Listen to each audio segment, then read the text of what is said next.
Assalamualaikum warahmatullahi wabarakatuh. Dorakes, obrolan hari ini, inspirasi esok hari.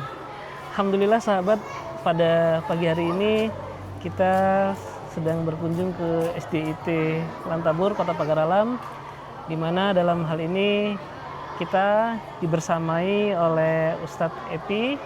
Assalamualaikum Ustadz. Waalaikumsalam. Alhamdulillah. Jadi hari ini kita akan berbincang-bincang terkait dengan proses pembelajaran kurikulum yang ada di SDIT Lantabur. Jadi izin waktunya ya Ustadz ya.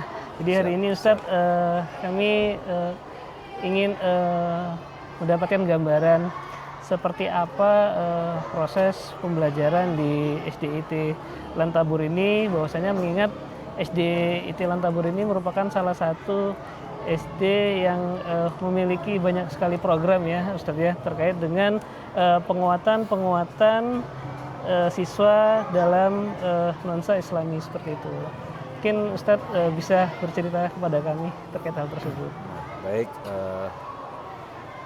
SDIT Lantabur ini berdiri sekitar tahun 2007 ya. Di tahun 2007 itu mulai pertama SDIT berdiri ini, tujuan dari pendirian ini tentu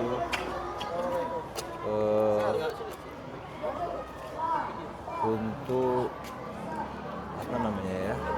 kalau kebutuhan masyarakat itu di dunia pendidikan itu kita sudah tahu bahwa untuk mencerdaskan anak bangsa seperti itu kan. Namun dari sisi moral, dari sisi akhlak, tentu ini menjadi prioritas kita di Lantabur ini ya. Maka dari itu sejak dari awal berdiri sampai sekarang ini memang prioritas utama itu adalah membentuk karakter anak, terutama nilai-nilai Islami yang kita tanamkan di dalam pribadi-pribadi generasi muda ini, agar ilmu yang didapatnya itu seiring selaras dengan akhlak dan moral yang baik seperti itu. Jadi makanya SDIT Lantabur ini fokus utamanya itu adalah membentuk karakter akhlakul karimah, akhlak yang baik, sehingga pembelajaran dalam keilmuan, dalam akademik itu diiringi dengan akhlak yang baik ya. Kejujuran, menanamkan kejujuran, menanamkan ibadah, ketakwaan kepada Allah. Itu yang menjadi program utama dari sekolah kita. Maka kita masukkan di dalam pembelajaran itu ada tahfiznya, ada ilmu hadisnya, kemudian juga yang paling penting itu adalah menanamkan nilai-nilai moral Islam kepada anak didik kita, seperti itu. Oke, alhamdulillah. Jadi Ustadz seperti tadi yang Ustadz jelaskan, bahwasanya memang karakter itu pasti akan melekat dalam kehidupan sehari-hari Ustadz ya. Ada tidak Ustadz treatment atau metode ya bagaimana cara sekolah memastikan bahwasanya memang siswa itu benar-benar mengimplementasikan karakter-karakter dan nilai-nilai Islam itu dalam kehidupan sehari-hari di luar dari lingkungan sekolah seperti itu. Jadi strategi-strategi yang diterapkan oleh guru-guru di sini adalah, yang pertama itu adalah menanamkan keteladanan kepada anak-anak tentang bagaimana seorang muslim, seorang muslimah itu harus menerapkan nilai-nilai Islami di dalam diri pribadinya.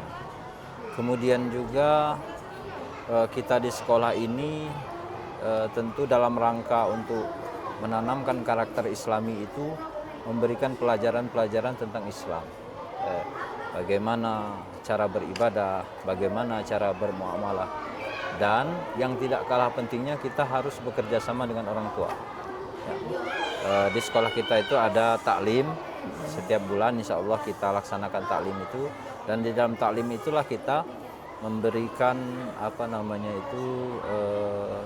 dorongan, motivasi kepada orang tua untuk bekerja sama dengan kita di dalam rangka membentuk karakter anak ini menjadi karakter anak-anak yang Islami. Seperti itu. Jadi bukan hanya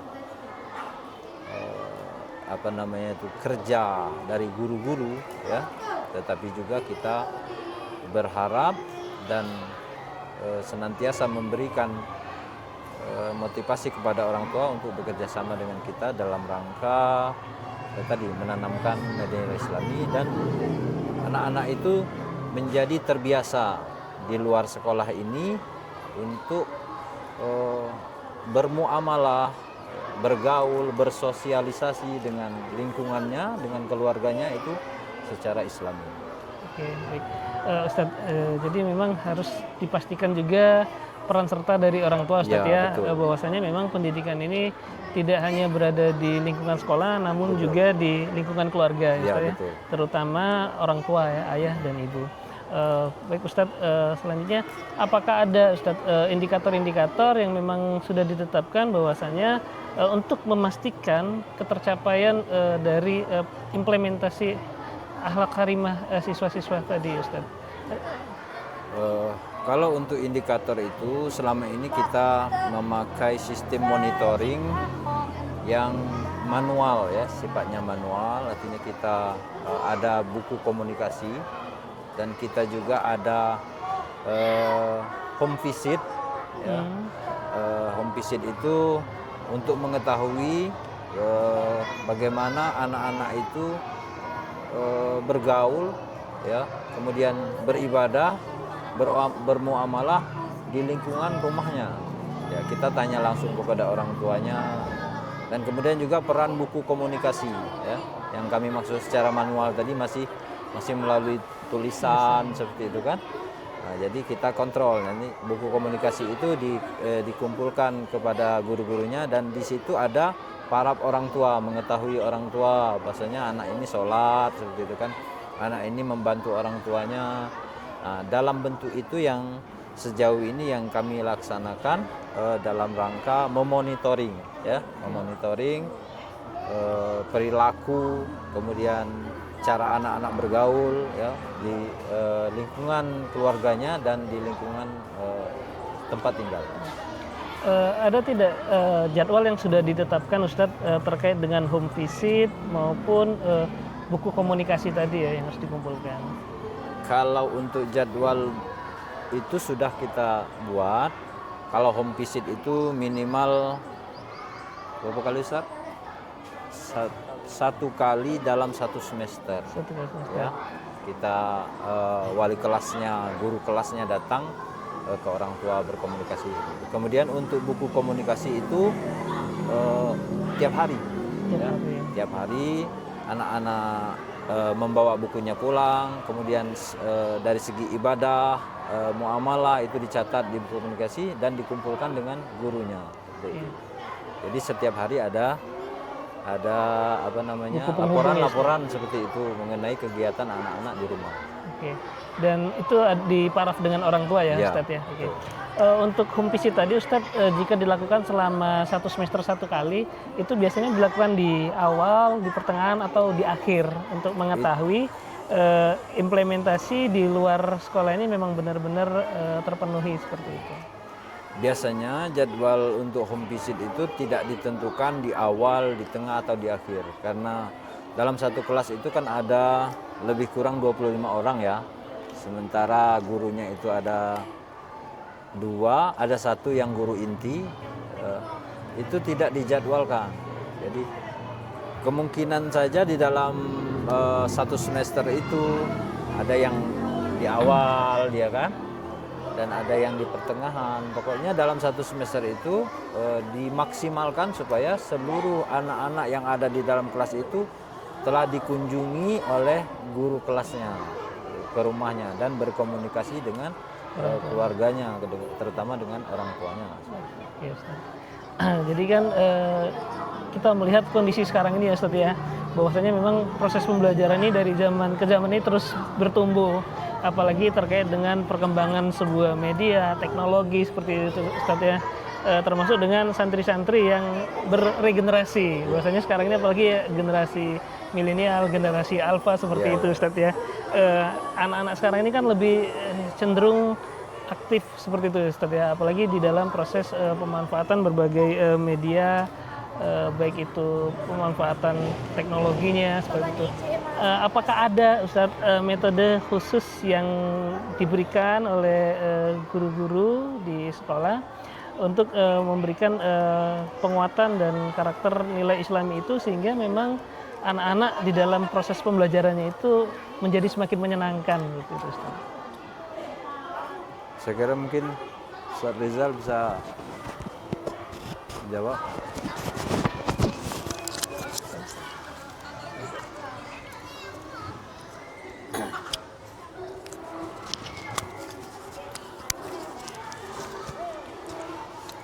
Baik, terima kasih pada Dr. Yandi ya. Sebenarnya kalau sekarang ini peran kita karena sekarang ini sudah luar biasa pemanfaatan dari teknologi yang ada sekarang. Di sini lebih mudah sebenarnya, lebih mudah kita meningkatkan atau mungkin kualitas pembelajaran kita di sana ya.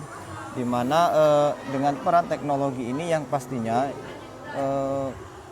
kami sebagai kepala sekolah ya tentu harus mengajak dulu. Yang pertama guru-gurunya terlebih dahulu untuk selalu aktif mengikuti dengan perkembangan zaman sekarang. Di mana anak itu sekarang ini beda kalau yang dahulunya memang pembelajaran itu dilakukan secara tradisional, kemudian tapi kalau sekarang ini dengan perkembangan teknologi ini kalau kita melakukannya seperti yang dulu maka kita akan tertinggal seperti itu. Jadi kalau sekarang ini anak-anak kita bagaimana cara pencapaiannya bisa lebih baik seperti itu, artinya kita harus mengikuti perkembangan yang ada. Di sini ada penggunaan alat-alat peraga dan lain sebagainya, kemudian tentang alat edukatif yang lainnya yang sesuai dengan teknologi saat ini, di mana anak-anak kita, guru-guru kita juga sudah mengembangkan bagaimana teknik ataupun cara yang sesuai dengan zaman sekarang seperti itu. Misalnya anak-anak sekarang ini lebih suka melihat ya atau terjadinya secara langsung daripada dia hanya mendengarkan ataupun melihat penjelasan dari gurunya. Tetapi sekarang ini lebih mudah anak-anak itu belajarnya dengan papan interaktif yang sudah dibagikan seperti itu. Selanjutnya ada tidak Ustaz dalam pemanfaatan teknologi tersebut ada nggak metode yang digunakan untuk membentengi siswa-siswa ini dari dampak negatif perkembangan teknologi? Biasanya kita melihat itu kan banyak sekali informasi-informasi yang sangat mudah diakses itu Ustaz. Ada nggak pemanfaatan teknologi apa atau media seperti apa sehingga kita memang memastikan anak-anak ini tetap kita bentengi meskipun dalam pemanfaatan teknologi yang Kalau untuk sementara ini, kalau dari pihak sekolah mungkin belum ya. Belum ada. Artinya kita memang pernah atau secara pribadi mungkin ya berkomunikasi dengan wali murid untuk tadi yang membentengi anak-anak dari pengaruh-pengaruh negatif teknologi ya, terutama gadget yang sekarang yang itu kan. Jadi di dalam penerapan gadget itu kan ada kontrol orang tua kan ada. Nah, itu kita sarankan kepada orang tua ya untuk menggunakan itu. Kemudian juga kalau dari sisi saran, kemudian pemberitahuan kepada orang tua tentang bahaya-bahaya, dampak-dampak negatif dari teknologi komunikasi yang ada sekarang ini, ya untuk secara apa namanya, secara teknologinya mungkin belum seperti itu. Kalau dari sekolah ya, kalau dari sekolah belum. Cuman kita ya menanamkan itu tadi kepada anak-anak, kan memberitahu kepada anak, edukasi kepada anak-anak tentang bahayanya konten-konten apa namanya itu tuh medsos-medsos yang apa namanya yang bersifat negatif seperti itu. Baru itu yang kita inikan apa namanya kita berikan kepada anak-anak dan kita sosialisasikan kepada orang tua. Berarti pemanfaatannya pada fitur orang tua ya? Iya, fitur orang tua seperti itu. Berarti memang kebutuhan pengawasan orang tua itu memang sangat kita butuhkan ya? Sangat dibutuhkan sekali. Oke, jadi melihat dari kondisi itu Ustadz, kembali lagi ke lingkungan sekolah ini kan kita punya siswa yang begitu banyak dengan karakteristik yang begitu unik Ustadz ya? Iya. Ada tidak Ustadz beberapa siswa yang mungkin dalam proses pembelajarannya ini mengalami kesulitan-kesulitan sehingga membutuhkan perilaku khusus seperti itu di sistem pendidikan kita? Atau kita punya metode tersendiri sehingga di dalam proses pembelajarannya baik itu dari hafalan, dari PBM-nya ini memang benar-benar bisa tercapai dari tujuan pembelajaran itu? Jadi karena karakter di setiap kelas ini siswanya lumayan berbeda-beda seperti itu. Tentu saja kami di sini kan cara dari sekolah kami itu di mana yang pertama ada 2 guru di dalam satu kelas. Nah, kan fungsinya sebagaimana ketika ada satu yang memang dia mengajar di depan, yang satunya dia memperhatikan teknik-teknik atau mungkin cara penyelesaian yang ada di dalam kelas seperti itu.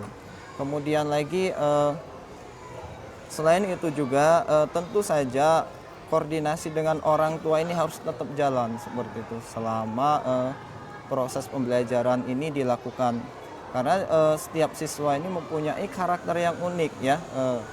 Dengan seperti sekarang ini bahwasanya di dalam pembelajaran sekarang ini memang peran guru ini harus mengikuti perkembangan zaman sekarang. Artinya pembelajaran sekarang ini tidak hanya berfokus di dalam satu metode di dalam kelas. Kita bisa menggunakan berbagai metode di dalam kelas sekaligus dengan keunggulan kita. Itulah tadi kita mempunyai 2 guru di dalam kelas. Ya, tambahan jadi mengenai karakteristik tentu tidak hanya di sekolah kita ya, di seluruh sekolah itu karakteristik anak-anak itu berbeda, dan terkait dengan anak-anak yang ya katakanlah memerlukan treatment khusus itu ya di sekolah kita itu ada beberapa orang ya. Ada beberapa orang dan semampu kita memberikan treatment kepada anak-anak yang apa katakanlah ya inklusi ya, anak-anak inklusi seperti itu. Ya sebenarnya belum maksimal. Ya, kita terus berusaha agar anak-anak yang katakanlah ini anak-anak istimewa kita bilang seperti itu bisa ikut belajar bersama-sama dengan teman-temannya ya. Kalau dari sisi teknologi, kalau kita bicara teknologi yang yang kekinian, kita belum seperti itu ya. Kita belum memanfaatkan teknologi itu, dan kami ke depan memang berharap ada ada teman-teman yang mungkin dari akademisi seperti itu kan bisa untuk memberikan masukan-masukan, memberikan pelatihan-pelatihan kepada guru-guru untuk bagaimana memaksimalkan kerja guru itu di dalam rangka banyaknya karakter-karakter anak yang berbeda, dan terkhusus itu kepada anak-anak yang memang kita butuh treatment khusus.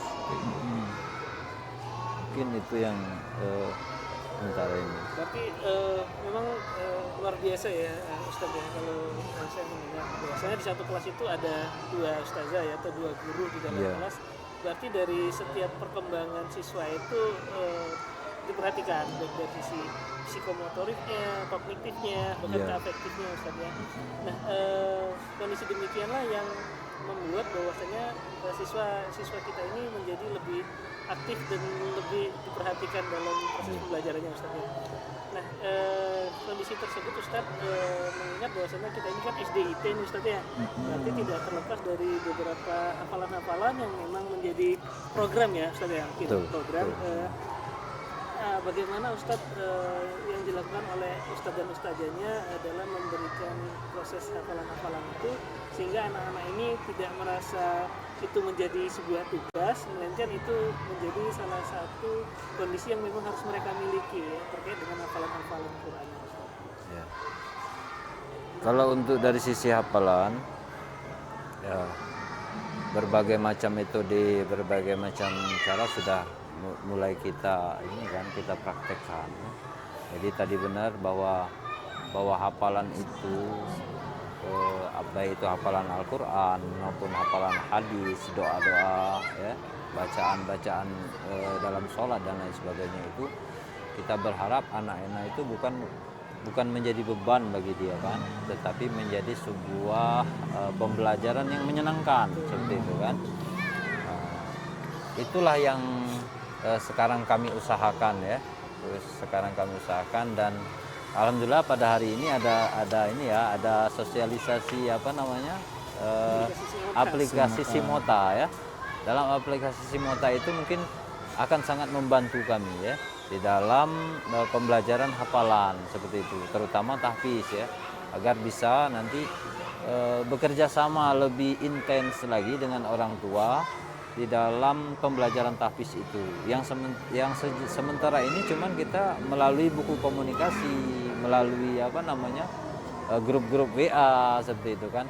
Dengan adanya Simota ini ya kami sangat berharap bahwa teknologi Simota ini dapat membantu kami di dalam pembelajaran tahfiz itu dan akan dapat meningkatkan mutu, meningkatkan kualitas ya dan kuantitas anak-anak yang hafal Al-Quran itu lebih meningkat lagi. Ustaz, ada tambahan? Ya. Sehingga anak-anak ini menghafal ini tidak perlu dengan rasa Iya, betul. Itu, ya. Benar. Jadi kalau kami lihat sekarang ini ya luar biasa, termasuklah beliau yang ngajar guru tahfiz kan luar biasa. Jadi bagaimana bentuk sekarang ini karakter anak ini sekarang ini sudah mungkin mengalami perubahan-perubahan yang sungguh luar biasa juga dalam bentuk hafalan seperti itu.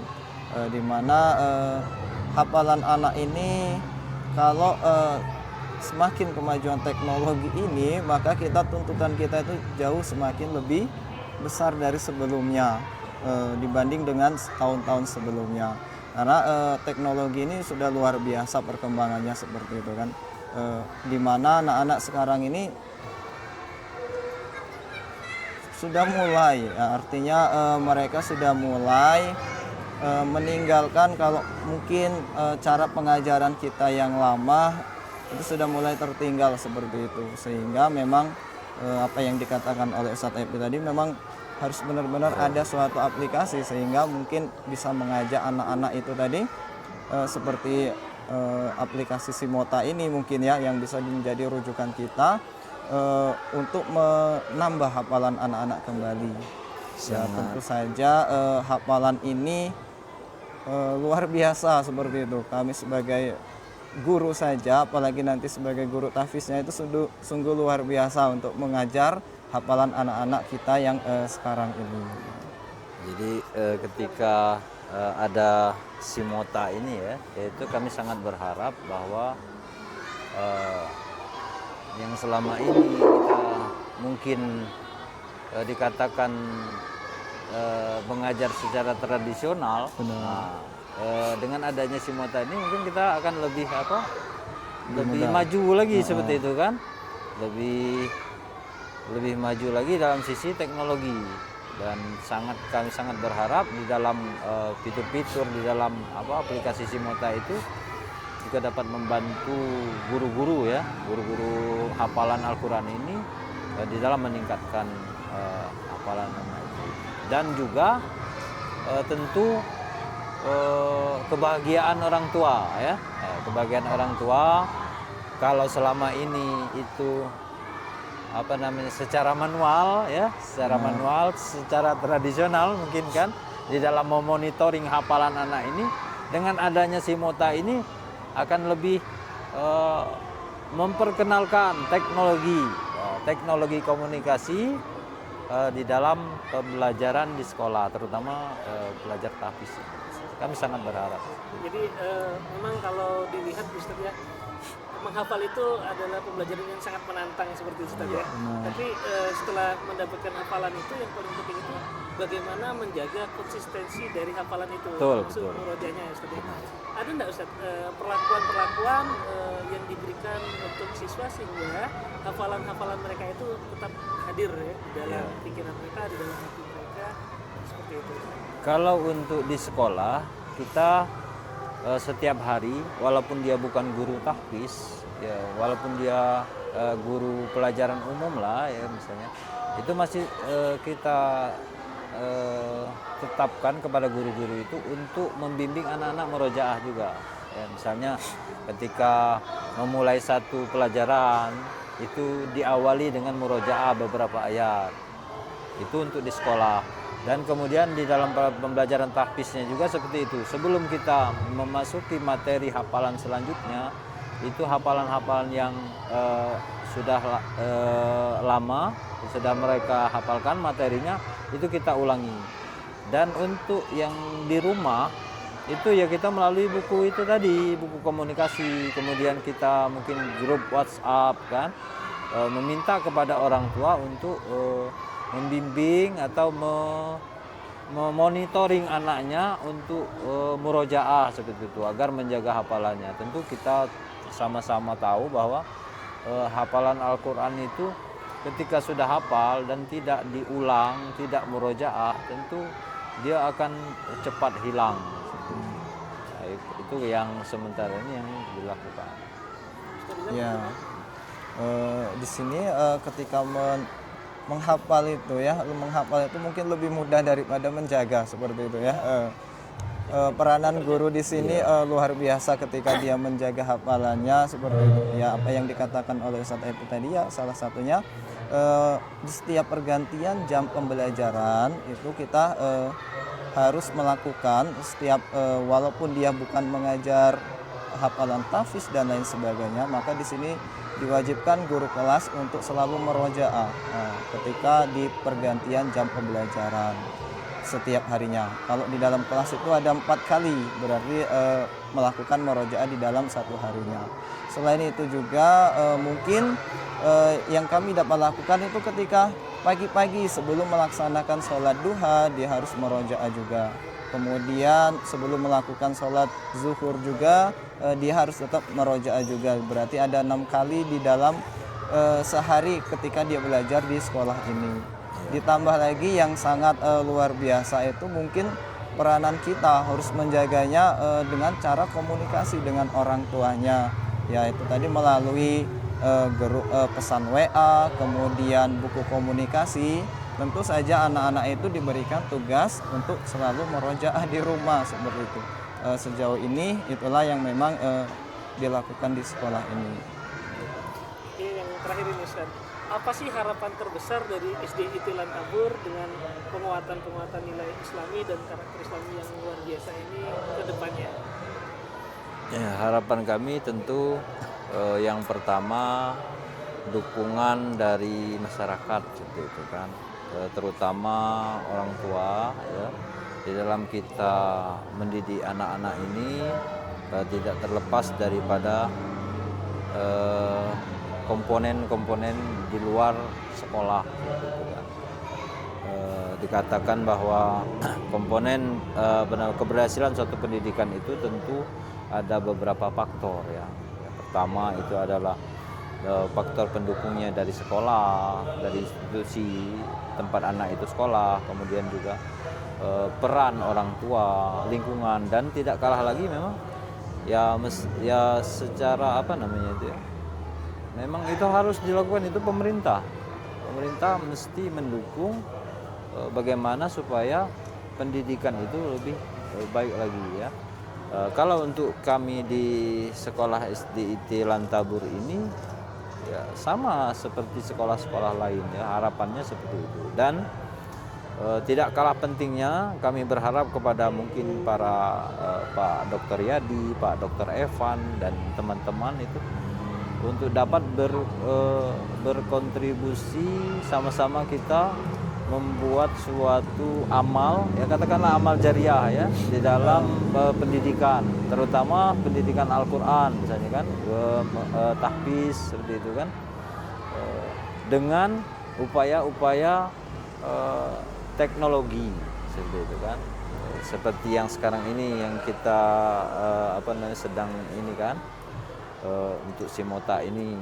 Harapan kami dengan adanya Simota ini, pembelajaran hafalan Al-Quran itu lebih baik lagi ke depannya, dan tentu bagi kami para guru di sini akan menjadi ladang amal yang lebih luas lagi, dan juga kepada bapak-bapak, Pak Dr. Yadi, Pak Dr. Evan, itu dapat menjadi ladang amal jariah ya, untuk bekal kehidupan kita di dunia dan akhirat. Mungkin itu. Ya, mungkin tambahan sedikit dari Sam FI, harapan kami juga sebagaimana salah satu visi dari yayasan ini yaitu terwujudnya generasi Islam yang berprestasi. Mudah-mudahan kedepannya terciptalah generasi sosok Islam yang dia mampu berprestasi dan bersaing di dunia global ini. Kemudian lagi selain itu mudah-mudahan kedepannya karena kita di sini pembelajaran yang paling kita unggulkan adalah tahfiz, mudah-mudahan kedepannya terciptalah berbagai bentuk macam maupun aplikasi-aplikasi ya, kemudian di media sosial yang memang berhubungan dengan pembelajaran kita, karena sejauh ini sulit sekali kita terima ataupun kita dapatkan aplikasi-aplikasi yang memang mendukung dari pembelajaran kita tadi, seperti itu Pak. Oh ya, izin Ustaz.